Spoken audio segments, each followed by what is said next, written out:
Introducción, SEO negro. No me toques, estúpida chica negra.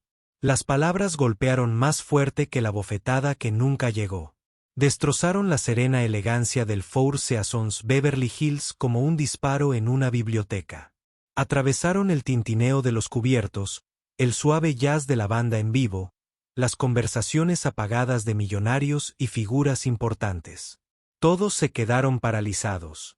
Todas las miradas se giraron. Todos los teléfonos se pusieron en modo de grabación silenciosamente. Charles Drake, multimillonario CEO de Drake Nova Technologies, ni se inmutó. Se ajustó las esposas, molesto porque su chaqueta a medida ahora tenía unas gotas de Burdeos derramado. Naomi Ellis permaneció inmóvil, con un paño doblado en la mano y una botella de agua en la otra. No habló. No lloró. No se disculpó. No necesitaba hacerlo. Lo que Charles Drake no sabía, lo que posiblemente no podría haber sabido, era que Naomi no era una simple camarera en una cena con inversionistas de alto riesgo. Era la hija de Elliot Strauss, adoptada a los 7 años, quien se graduó como la mejor de su clase. Exatleta de pista, ahora con un segundo empleo en un hotel de lujo, no por obligación, sino porque eligió observar, aprender, exponer. Charles no solo insultó a una mujer negra, insultó a la persona más importante de la sala. Y lo hizo con las cámaras grabando y el futuro de su acuerdo de $3.500 millones colgando de un hilo. Esta no es solo una historia sobre el ego. Es una historia negra. Una historia sobre el poder, los prejuicios y la fuerza silenciosa de alguien que ha sido ignorado demasiadas veces hasta esta noche. Porque lo que suceda a continuación lo cambiará todo. Esto no es ficción. Es una historia con moraleja envuelta en verdad. Y si alguna vez te han subestimado, menospreciado o te han dicho que tu voz no importa, querrás quedarte para cada palabra. Y si crees que el respeto nunca debe ser opcional, dale a me gusta para que más gente lo sepa. Porque esta noche, la camarera era de la realeza. Y el hombre que se creía dueño de la mesa estaba a punto de recibir la lección más cara de su vida. Naomi Ellis no nació en la comodidad. Nació en la resiliencia. Con tan solo 26 años, había vivido más que la mayoría de las personas que le doblaban la edad. Su madre falleció cuando Naomi aún estaba en el instituto. Cáncer, terremoto, sin brazos, de esos que no llaman a la puerta. Irrumpe, se lo roba todo y no deja nada más que facturas del hospital y silencio. Su padre nunca había estado presente. Y así, al día siguiente del funeral, Naomi se convirtió en hermana y madre de un niño de 10 años con parálisis cerebral. Su nombre era Ilaiche. Su sonrisa podía iluminar una ciudad. Sus necesidades eran infinitas.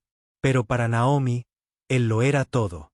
Había sido una estrella del atletismo universitario, con una beca completa, sueños olímpicos y patrocinios. Pero a la realidad no le importan los sueños. Las facturas se acumulaban. Llegó el vencimiento del alquiler. Así que dejó el podio y se incorporó al mercado laboral. 3 trabajos, 6 días a la semana, 2 turnos nocturnos.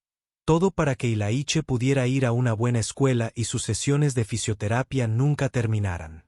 Naomi nunca se quejó, nunca publicó frases vagas sobre la lucha, nunca pidió lástima. Creía en hacer las cosas difíciles en silencio.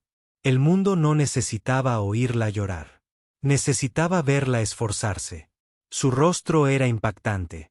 Ojos almendrados, piel suave, una mandíbula que denotaba fuerza incluso cuando su voz era suave. La gente a menudo la subestimaba. Les dejaba pensar que era solo otra chica negra detrás de una bandeja. Les dejaba pensar que era invisible porque a veces la invisibilidad es una armadura. Su turno en el Four Seasons no fue por desesperación. Fue intencional. Había rechazado trabajos más fáciles, puestos más discretos. Pero trabajar en la élite, donde los hombres más poderosos del mundo se quejaban y cenaban entre cristales y oro, le dio algo a lo que el dinero no podía acceder, y más importante aún, perspicacia. Naomi observó, escuchó, aprendió. Vio cómo el poder se movía en silencio. Vio cómo la amabilidad era poco común y cómo la crueldad disfrazada de confianza a menudo era aplaudida. Pero sobre todo, aprendió que quienes más son ignorados suelen ser los que más saben. Así que cuando Charles Drake la insultó frente a una sala llena de reyes, Naomi no se inmutó. Porque las reinas no reaccionan, recuerdan. Y luego, cuando llega el momento oportuno, se alzan. Charles Victor Drake no creía en las disculpas. Creía en la influencia, en el dominio, en el silencio usado como arma. El tipo de silencio que llena una sala después de que alguien comete un error.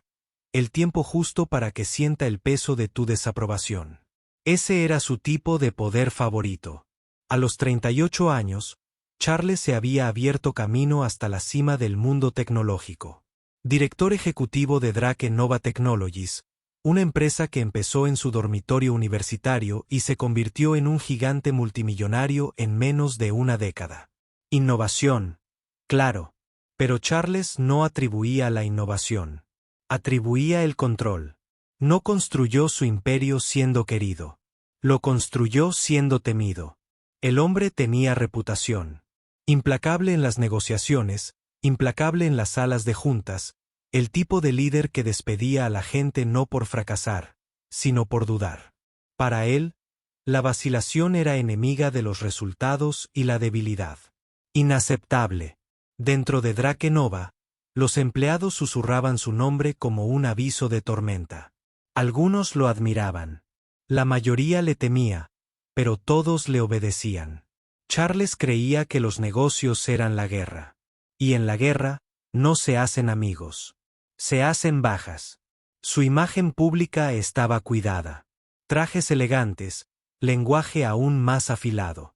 Concedió entrevistas sobre la disrupción y la aceptación de la incomodidad. Pero lo que nunca dijo ante las cámaras era lo que creía en privado. Las personas son herramientas. Las herramientas solo son útiles si funcionan. Así que, cuando entró en el salón de baile del Four Seasons esa noche, Charles no vio gente. Vio piezas de ajedrez. Elliot Strauss, el inversor multimillonario de San Francisco, era el rey que necesitaba impresionar. Todos los demás peones eran ruido de fondo, incluyendo al personal de pesas, especialmente al personal de pesas. Charles nunca miró a los camareros a los ojos. Nunca dio las gracias. Nunca se detuvo a pensar cómo alguien que llevaba una bandeja podría algún día llevar un voto, una voz o algo mucho más peligroso. Era arrogante, pero no estúpido. Estudiaba las jugadas de poder. Sabía leer un contrato como si fuera una mano de póker. Pero lo que nunca aprendió, lo que nunca valoró, fue el carácter. Y esa noche, ese punto ciego le costaría todo. Porque la chica que descartó como ruido de fondo, era el titular. Y él estaba a punto de convertirse en la historia con moraleja que nadie olvidaría. El salón de baile resplandecía como la escena de un sueño. Lenin blanco cubría mesas de caoba, velas parpadeando en candelabros de cristal y el suave zumbido de un cuarteto de cuerda ondeando en el aire como seda. No era una cena cualquiera. Era la cena. El tipo de evento donde se susurraban futuros multimillonarios entre aperitivos, donde las alianzas se sellaban con vino y se rompían con una sonrisa burlona. El tipo de sala donde una palabra equivocada podía cambiar los mercados o hacer que alguien desapareciera de la lista Forbes por la mañana. La lista de invitados de esta noche era una galería de personajes poderosos, leyendas del capital riesgo, magnates de los medios de comunicación, 1 o 2 senadores estadounidenses escondidos tras corbatas de diseñador. Pero toda la atención se centraba en un solo hombre, Elliot Strauss. Strauss no era ruidoso. No necesitaba serlo. A sus 72 años, el inversor nacido en Alemania era una tormenta silenciosa en un mundo lleno de tormentas. Su firma de capital, Strauss Holdings, había respaldado algunas de las empresas más exitosas y éticas de los últimos 20 años. Pero lo que lo hacía peligroso no era su dinero. Era su silencio. Hablaba rara vez, pero cuando lo hacía, la gente se movía. Y esta noche, Estaba considerando invertir $3.500 millones en la adquisición total de Drake Nova Technologies. El revuelo en la sala no era sobre la comida. Era sobre si Charles Drake cerraría el trato. Naomi Ellis estaba a solo unos pasos de todo. Vestida con un uniforme impecable, el cabello recogido y una postura impecable, se movía como música de fondo. Presente, esencial, pero desapercibida. Conocía el ritmo de la élite, sabía qué copas rellenar primero, qué invitados preferían el espumoso al natural, cuáles establecían contacto visual y cuáles no. Y sabía que esta noche era diferente. Podía sentir la tensión en el aire. Se le pegaba a la piel como la humedad. Había memorizado la asignación de cada mesa. Había pasado 2 días repasando las preferencias dietéticas de Strauss y el maridaje favorito de Charles. Estaba preparada, pero no para lo que estaba a punto de suceder. Charles Drake estaba sentado en la mesa 1, con la espalda recta y una confianza desbordante. Elliot se sentó frente a él, tranquilo, indescifrable. Sus acompañantes los flanqueaban a ambos lados, asintiendo con cada palabra.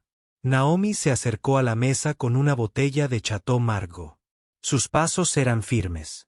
Su mano no temblaba. Se inclinó, lista para servir. Y entonces fue cuando la copa se inclinó y la habitación cambió. La copa de vino no se rompió. No hacía falta. Se inclinó lenta, deliberadamente, como si la guiara el destino. Un burdeos rojo intenso se derramó como sangre sobre el mantel blanco, arrastrándose hacia el puño de la chaqueta de Charles Drake. Unas gotas cayeron sobre su monograma personalizado. Naomi reaccionó al instante. «Lo siento mucho, señor», dijo en voz baja, mientras extendía la mano con una servilleta de tela. Fue un reflejo instintivo. Años de experiencia haciendo efecto. Pero Charles Drake no veía el servicio.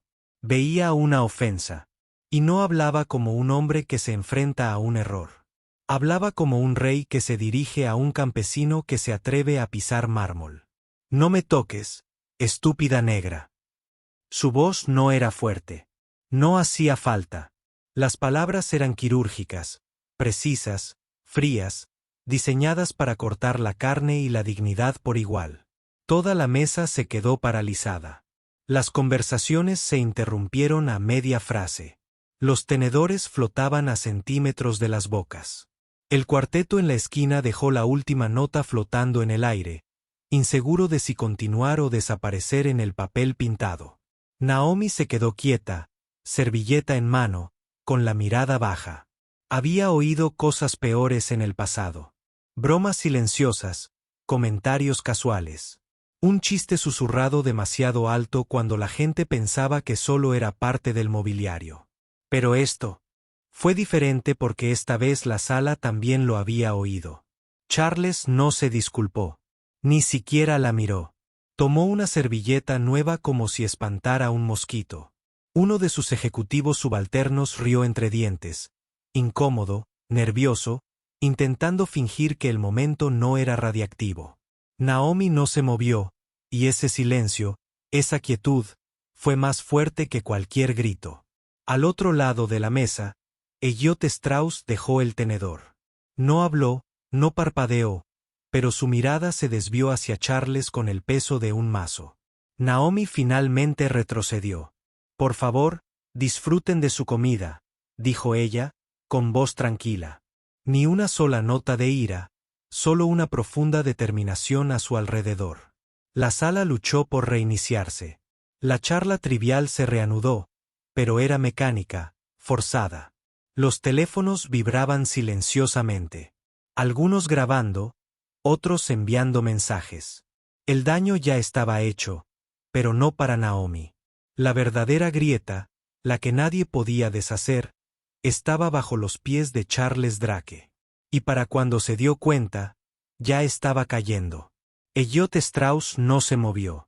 Mientras otros se removían en sus asientos, se aclaraban la garganta y se ajustaban torpemente los cuellos de las camisas. Él permaneció completamente quieto. El tipo de quietud que hace que la gente se retuerza. El tipo de quietud que dice, lo vi todo y no lo olvido. A sus 72 años, Elliot había visto hombres como Charles Drake toda su vida. Trajes diferentes, nombres diferentes, la misma arrogancia. Había crecido en el Berlín de la posguerra, criado por una madre que había sobrevivido a más de la mayoría creería. Ella le enseñó el valor del silencio, no su debilidad, sino como estrategia. Cuando alguien te dice quién es, ella solía decir, observa.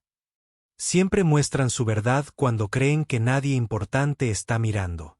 Esta noche, Charles había mostrado su verdad, y desafortunadamente para él, alguien importante estaba observando. Naomi había manejado el momento con una gracia que no se oía, su tono había sido tranquilo, sus movimientos mesurados.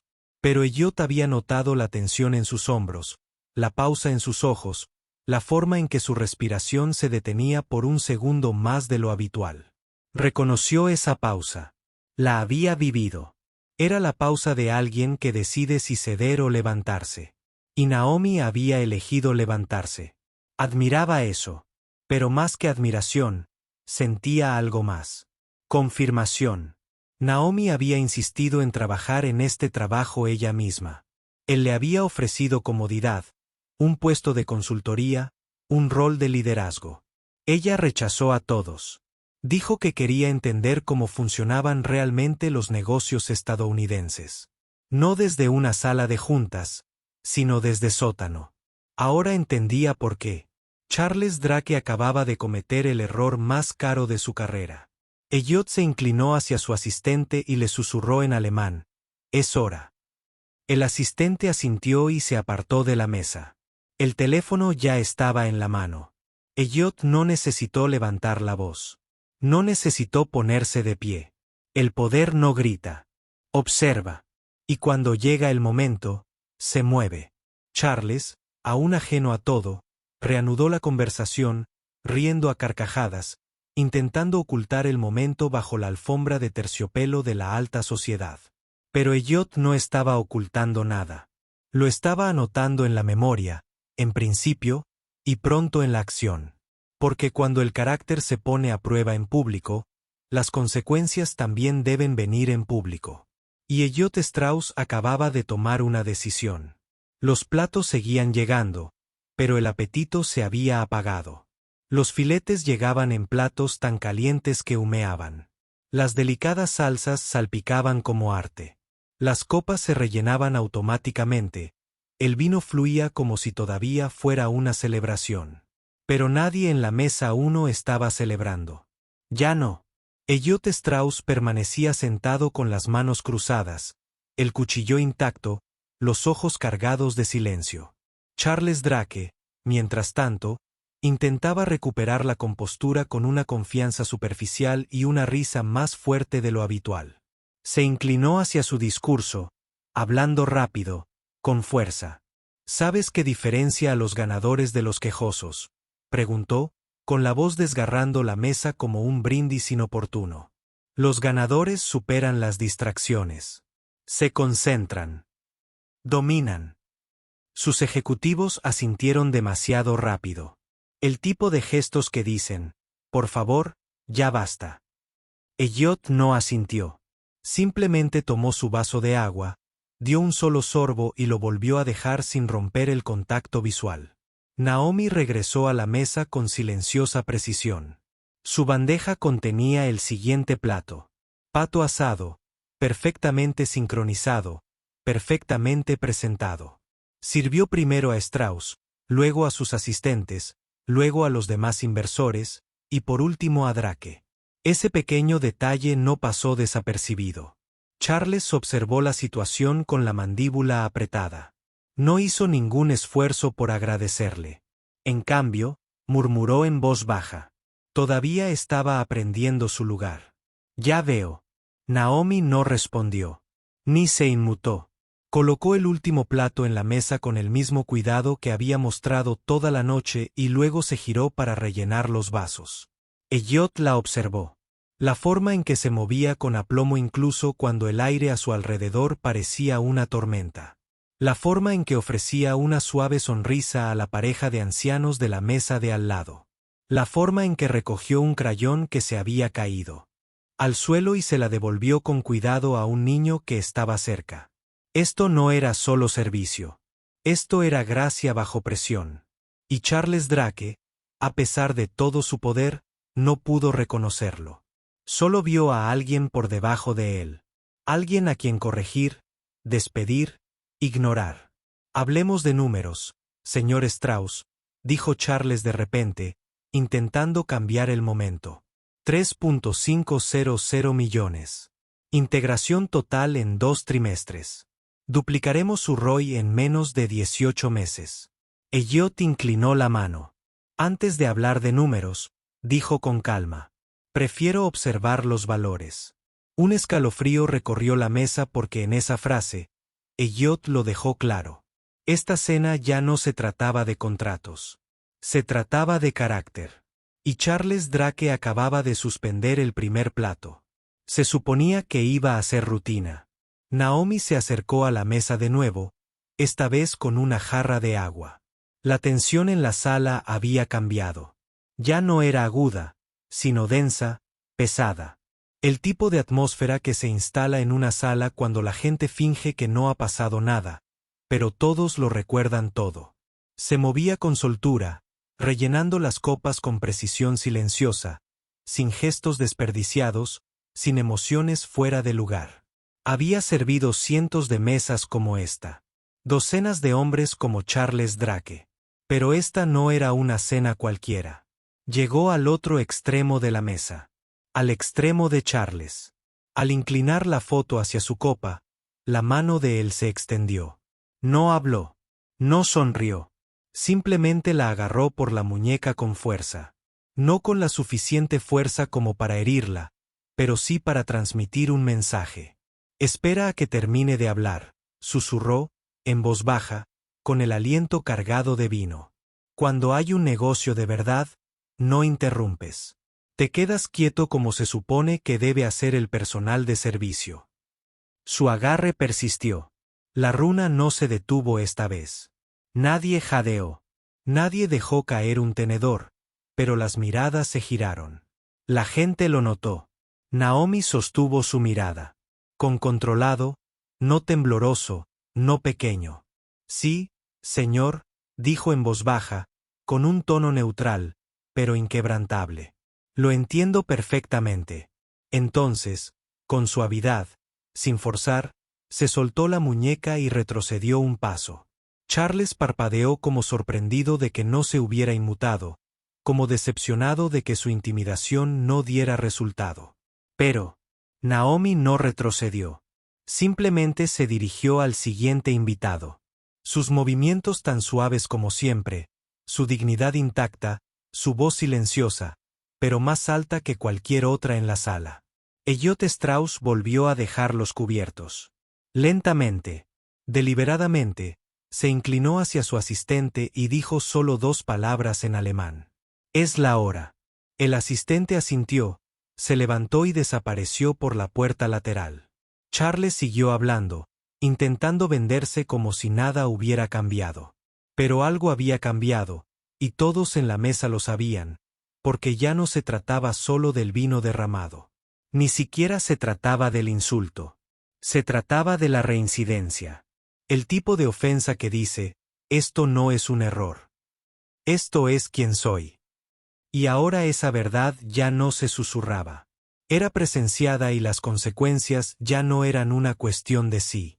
Solo cuando Charles seguía hablando, cuando Elliot Strauss se levantó de su asiento. No pronunció un discurso. Al principio no. Simplemente se quedó de pie lenta y silenciosamente, como una tormenta que se intensifica antes del trueno. Su solo movimiento bastó para silenciar la mesa. La sala siguió su ejemplo. Las conversaciones se desvanecieron. Los cubiertos se detuvieron en el aire. Incluso el bastón de pesas junto a la pared pareció congelarse. Presintiendo que algo irreversible estaba a punto de suceder, Elliot miró a Naomi. Ella lo miró a los ojos, firmes, tranquilos, indescifrables. Luego, Con un asentimiento que parecía a la vez permiso y reconocimiento, volvió a la mesa. «Señor Drake», dijo Elliot, con voz casi suave.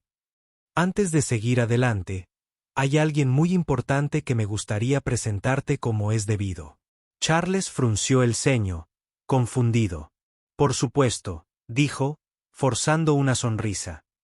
«¿Te refieres a alguno de tus vicepresidentes o a tu asesor general?» Elliot no le respondió directamente. Levantó una mano, señalando hacia el fondo de la sala. Desde la pared del fondo, Naomi dio un paso al frente, sin bandeja en la mano, sin delantal en la cintura, solo con la tranquila confianza de quien no tiene nada que ocultar y todo que revelar.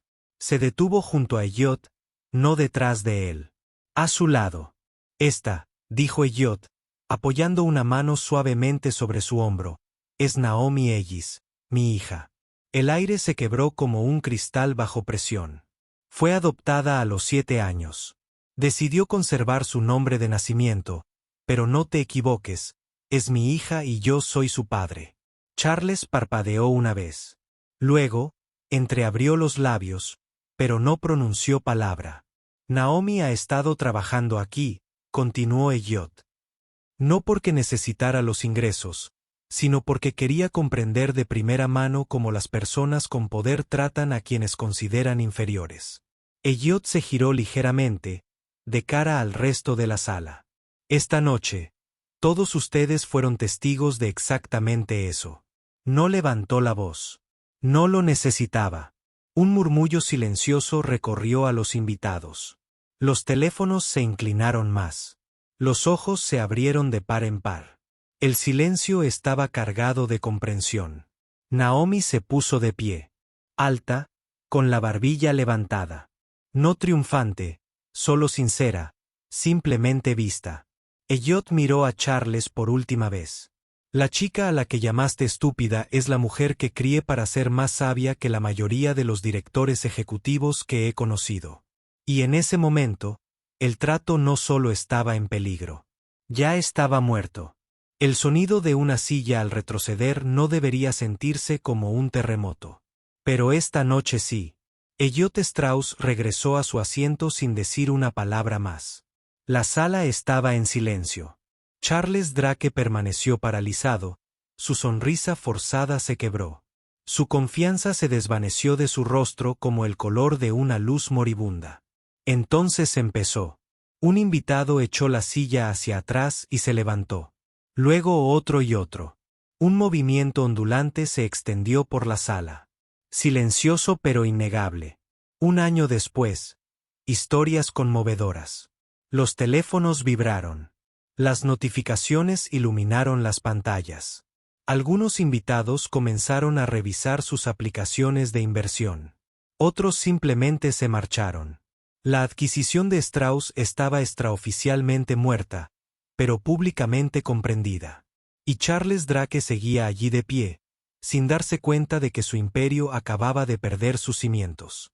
El asistente de Elliot regresó, susurrándole algo al oído. Asintió una vez. Eso fue todo. Menos de 15 minutos después, los titulares comenzaron a inundar los medios financieros.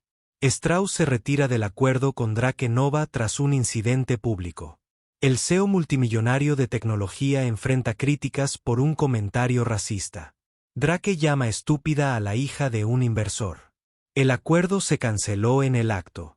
Para cuando se sirvió el postre, aunque nadie lo tocó, las acciones de Drake Nova ya habían comenzado a desplomarse. Un 17% menos en menos de una hora. Entonces, 22 llamadas de pánico inundaron el teléfono de Charles. Miembros de la junta directiva, asesores legales, representantes de relaciones públicas, inversores exigiendo declaraciones, exigiendo explicaciones, exigiendo que alguien más estuviera al mando.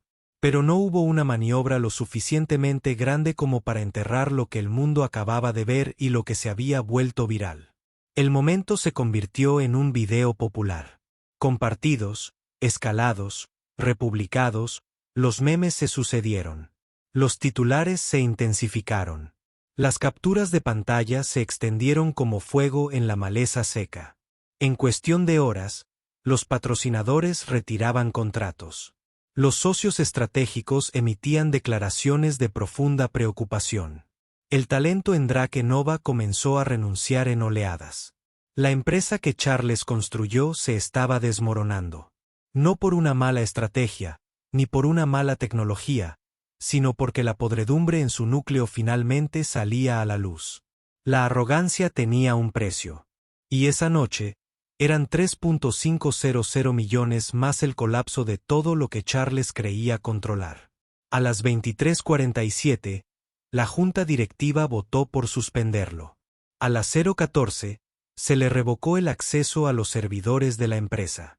Al amanecer, Drake Nova ya no era una potencia. Era un titular en la sección de negocios con una sola palabra. A todo gas. El sol ni siquiera había despejado el horizonte cuando Naomi Ellis entró en la sede de Strauss Holdings. Ya no llevaba uniforme, ni bandeja en la mano, ni credencial de personal de servicio.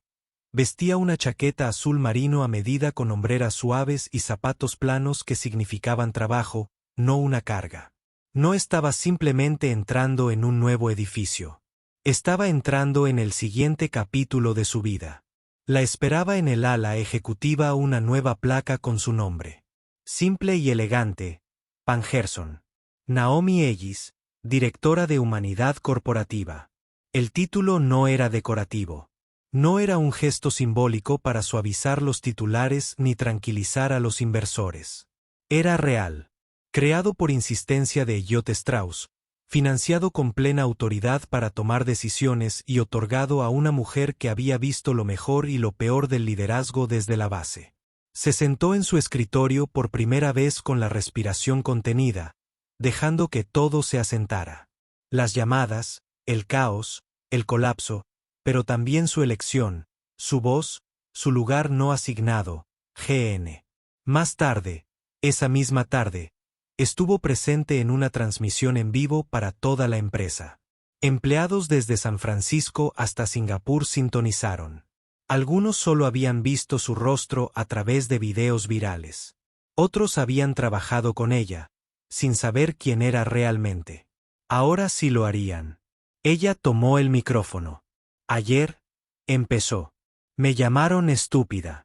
No porque cometiera un error, sino porque alguien creyó que su título lo hacía más humano que yo. Una pausa. No dije nada en ese momento. Pero hoy elijo hablar. La sala, virtual y física, estaba en silencio. Hay una diferencia entre poder y liderazgo. Uno se toma, el otro se gana. No tomé este puesto. Me lo confiaron. Y pretendo honrar esa confianza. Su voz permaneció serena. Sin ira, sin venganza, solo verdad. Creo en empresas donde se valora a las personas no solo por lo que producen, sino por quienes son. Creo que todo puesto merece dignidad, todo título merece responsabilidad y toda voz, especialmente las silenciosas, merece ser escuchada. Los aplausos llenaron la sala, no fueron corteses, no corporativos, sino reales. Porque en Naomi, no solo vieron a una nueva líder. Vieron un espejo y, finalmente, un futuro.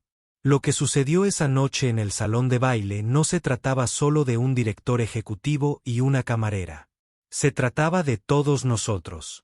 Se trataba de cómo tratamos a la gente cuando creemos que nadie nos ve. Qué fácil es valorar los resultados. Los mensajes sobre el respeto, los títulos sobre la verdad y el poder sobre las personas. Pero la cuestión es que siempre hay alguien observando. Y no solo con una cámara. A veces es un niño en la mesa de al lado. A veces es un colega al otro lado de la sala. A veces es la misma persona que crees que no tiene voz, nombre ni importancia. Esa noche, Charles Drake no perdió un trato por números ni estrategia. Lo perdió porque no pasó la prueba de carácter más simple. Tratar a otro ser humano con dignidad básica. Todos nos enfrentamos a esa prueba a diario. En el autoservicio, en una reunión, al teléfono con alguien que habla mal inglés, en el ascensor con alguien que creemos que no puede ayudarnos en nuestra carrera. Esos son los momentos que nos definen, no solo como profesionales, sino como personas. Y Naomi nos recordó algo que olvidamos con demasiada frecuencia. Esa fuerza puede ser silenciosa. Esa dignidad no se da, se vive. Que el verdadero liderazgo no se trata de quien habla más alto. Se trata de quien escucha más. Así que quizás la próxima vez que sintamos la necesidad de desestimar a alguien, de ignorarlo, de decir algo pequeño pero hiriente, hagamos una pausa y nos preguntemos: si esa persona resultara ser quien decide nuestro futuro, ¿estaríamos orgullosos de cómo la tratamos? Porque a veces las personas más poderosas de la sala no son las que presiden la mesa. A veces son quienes la despejan. Y si tú también lo crees, si crees que la dignidad nunca debe ser opcional y que cada persona tiene valor, entonces comparte esta historia. Deja que alguien más la escuche. Que recuerden que ser decente no es un mérito extra. Es la base. Porque al final, como tratamos a los demás es el verdadero legado que dejamos. Y empieza contigo y conmigo ahora mismo.